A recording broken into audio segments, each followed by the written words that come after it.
আসসালামু আলাইকুম ভিউয়ার্স। আজকে আমি আমার একটি পুরাতন টিম পাখির কাছে গেলাম। তো ওকে আমি জোড়া দিয়েছিলাম।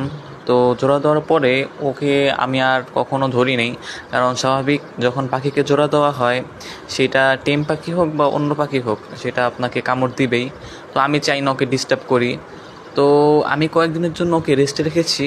তো আজকে ভাবলাম যে ওকে একটু আদর করে আসি। একটি শাকের টুকরা নিয়ে ওর কাছে গেলাম। ডাক দেওয়ার সঙ্গে সঙ্গে ও দৌড় দিয়ে এসে পড়েছে। ও হচ্ছে আপনার রেড আই অ্যালবিনো টেম একটা পাখি।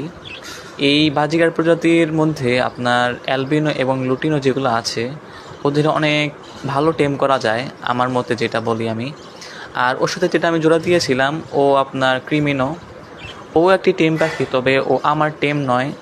কিন্তু জোড়া দেওয়ার পরে ওকে দেখতেছিলাম যে ও কিছুটা হালকা আমার কাছে আসার চেষ্টা করে। এই দেখতে পাচ্ছেন ওর জামাই যেহেতু আমার হাতে খাচ্ছে, তো ও দেখতেছে যে কি খাইতেছে, আমি কি আসবো কি আসবো না, ভাবতেছে। এই যে দেখুন, এখন ডাক দিব, আস্তে আস্তে চলে আসার চেষ্টা করবে। তো এই পাখিগুলো আপনার যখন টেম করা হয় তখন এগুলা অনেক কষ্টে করা হয়। তো আমি চাই না এগুলোকে অসুস্থ হয়ে যাক, তাই এগুলোকে আপনার কয়দিনের জন্য রেস্টে রেখে যাতে আবার সুস্থ হয়ে যায় এবং ভালো মানের ডিম বাচ্চা করে এবং যাতে ওরা ভালো মানের সংসার করতে পারে, তাই ওদেরকে রেস্টে রেখেছি কয়দিন। এই দেখুন চলে আসছে ওই মেয়েটা।